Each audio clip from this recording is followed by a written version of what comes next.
Bismillahirrahmanirrahim. Assalamualaikum warahmatullahi wabarakatuh. I'm Ririn Riani. Here I want to explain about my research with title Enhancing Islamic Financial Inclusions to Optimize Welfare in Selected OIC Country. Here I have a questions. What happened after the global financial crisis in 2007 and 2008? This financial crisis is considered by many economists to have been the most seriously financial crisis since the Great Depressions of the 1930s. It sparked a global recession and at the time was considered the reasons behind the single worst global recessions of the 21st century. This crisis began in 2007 with a depreciation in the subprime mortgage market in the United States, and it developed into an international banking crisis with the collapse of the investment bank Lehman Brothers in the 2008. The crisis was nonetheless followed by a global economic downturn, the Great Recessions. Because that crisis, a certain group of customers found it very difficult to get access to credit.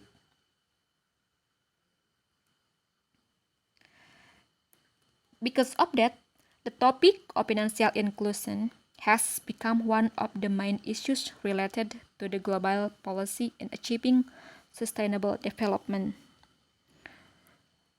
After the recent financial crisis, the world interest in facilitating the use of financial services by all segments of society has increased. Hence, international organizations, in addition to the financial and monetary authorities in both developed and developing countries, have adopted the concept of financial inclusions as a priority within their strategies and policies in order to achieve comprehensive and sustainable growth.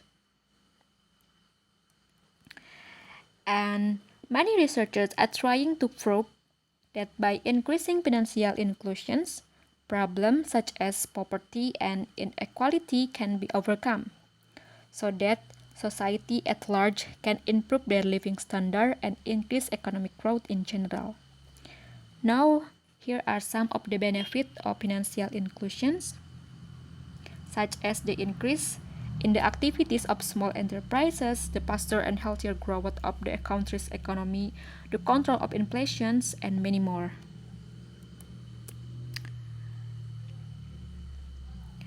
And other studies record a sample of 42,000 individuals spread across 39 countries. The number of Muslims who are able to access finance is not more than 5%.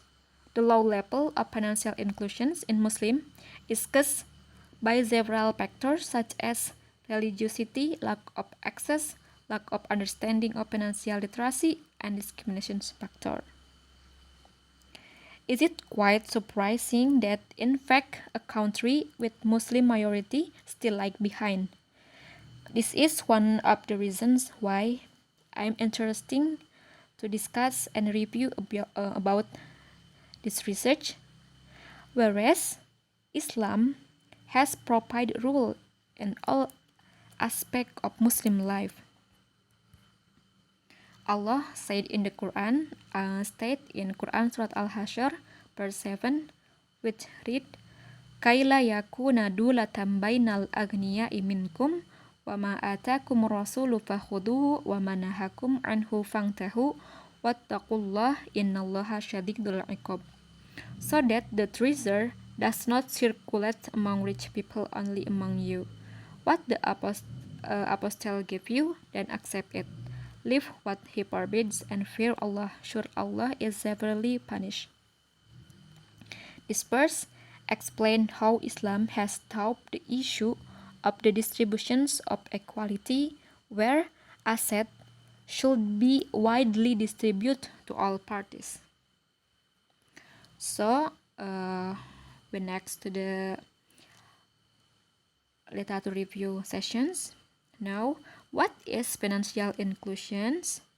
According to the World Bank, the meaning of financial inclusion is the ability of a household or a company to access various financial services such as deposit, remittance, payments, loan, and insurance services to meet their needs. Financial inclusion also can define as the process of ensuring access to appropriate financial products and services needed by vulnerable groups such as weaker sections and low-income groups at an affordable cost in a fair and transparent manner by mainstream institutional players. So, how to measure financial inclusions? To calculate the financial inclusions, there are also various ways, such as those offered by Reyes, Gupta, and Sarma. However, in short, there are several indicators of financial inclusions as follow, like the number of ATMs, bank branch per 1,000 adults, geographical and demographic penetrations of financial services, and the volume of deposit and lending to small medium enterprise and household. So, on other report, it states that the modern Islamic finance has been a special concern since the 1960s. So, that Islamic finance is believed to be an effective tool in financing development throughout the world, both in Muslim and non-Muslim countries. Islamic finance has continued to develop over the past decade, recorded an increase of 10 to 12% per year, with total assets estimated to have reached 2 trillion US dollar. Well, overall, Islamic financial assets are experiencing significant growth. So, of course, with these opportunities, we must be ready to face the various challenges that exist to fix any shortcoming in order to explore its potential. So the Islamic financial system is able to move financial inclusions into two ways, namely promoting risk-sharing contract and through Islamic redistributions instrument.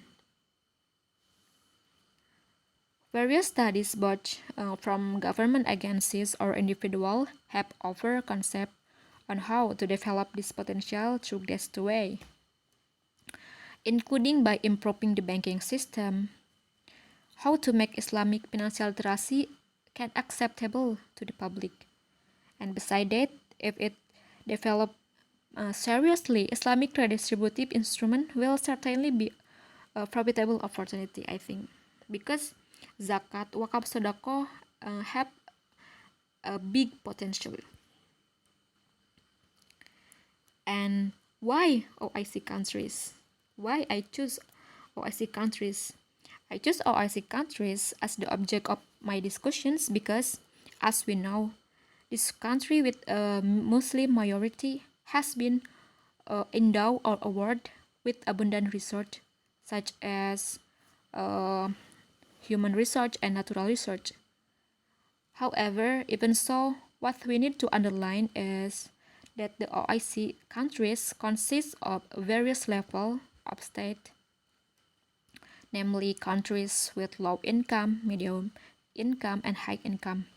So the sample that I'm going to examine here consists of various levels of income, such as Bahrain, Bangladesh, Indonesia, Iran, Kuwait, Malaysia, Qatar, Saudi Arabia, Turkey, and UAE. And there are so many number of studies that have been carried out. It has been found that there are various forms of research and also various research, such as the first is the role of financial inclusions on economic growth at the country level. So many researchers have been done this research, and there is the effect of financial inclusion in reducing poverty and inequality, and the impact of financial inclusions on economic development in several sub-countries. Like I do now, I just research in the state of OIC countries. And from all of them, it was found that financial inclusions had a positive impact on economic growth. However, it turns out that there are also those who have a negative relationship on the economy.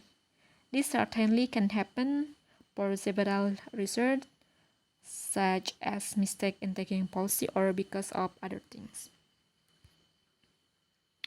And about the data, this research was conducted use secondary data. The type of data in this study is time series data with an annual period from 2011 to 2019, and cross-section data with 10 selected countries from OIC countries. The data were obtained from the Global Financial Index database from the World Bank and the Financial Access Survey database from the International Monetary Fund. And of course, the variable used in the study is GDP as a dependent variable that is a proxy for measuring economic welfare, then the Financial Inclusion Index as a independent variable. And the method in the study was designed to determine the relationship and influence between financial inclusions and economic growth as a proxy for achieving community welfare. The type of data in this study is a time series with an annual period and cross-section data with 10 selected countries using panel data analysis. Panel data is a combination of time series and cross-sections data, which the same cross-sections unit are measured in different time periods. Panel data analysis can also be used to observe the relationship and influence between the dependent variable and independent variable. In general, there are three techniques for estimate panel regressions. The first is common effect model. Second is fixed effect model. Then the last is random effect model. And how to measure the index of financial inclusions. The value of the financial inclusions index in the study used the financial inclusions index model created by Sharma, which has been developed by other researchers in calculating the financial index. The value of the financial inclusions index based on three indicators. The first is bank penetrations, availability, and usage. And this is the model.